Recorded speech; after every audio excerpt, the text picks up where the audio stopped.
Bom pessoal, já está disponível a versão mais recente do Big Linux. Se você não conhece o Big Linux, ele é uma distribuição do Linux brasileira e já existe há mais de 19 anos esse projeto incrível, muito top. Ele é muito leve, o tempo de resposta para abrir programas e aplicativos é muito rápido, é um sistema muito suave e um design muito da hora. Neste vídeo nós vamos estar baixando o arquivo ISO oficial original diretamente no site do Big Linux. Gostou dessa dica? Arrebenta no joinha e vamos colocar na prática. Eu já estou no site oficial do Big Linux. Big Linux é a escolha certa se você quer ter uma experiência fácil e enriquecedora com o Linux. Ele foi aperfeiçoado ao longo de mais de 19 anos, seguindo o nosso lema, em busca de um sistema perfeito.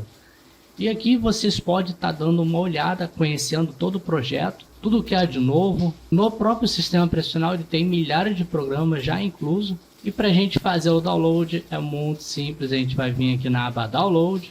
Como eu disse para vocês, ele é um sistema muito leve, muito rápido. Ele exige aqui, no mínimo, um processador de 64 bits Intel ou AMD compatível, 2 GB de memória RAM e 8 GB de armazenamento.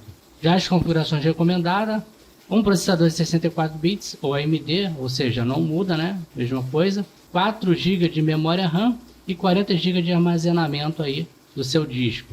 Nós temos aqui 3 versões de kernel, o 515, o 61 e o 66. O 515 é para PCs aí um pouquinho mais antigo e o kernel 61 é o recomendado aqui pelo Big Linux. Já o kernel 66 é para computadores atuais, tá bom pessoal? Eu vou escolher a opção recomendado, vou clicar em download. O download é feito pelo próprio navegador, como vocês podem ver aqui vai levar em torno de 28 a 29 minutinhos. E assim que for finalizado o download, o arquivo ISO do Big Linux vai estar na pasta download. Este computador downloads, vocês vão acessar e o arquivo ISO de vocês vão estar aqui.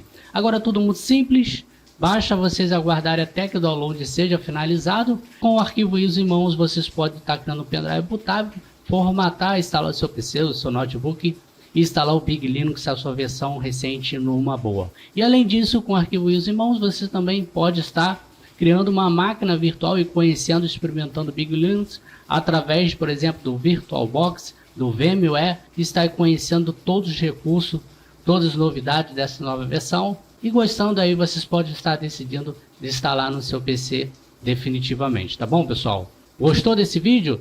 Deixa o joinha, se inscreva no nosso canal para ficar por dentro de todas as novidades, nos encontramos até a próxima dica e valeu!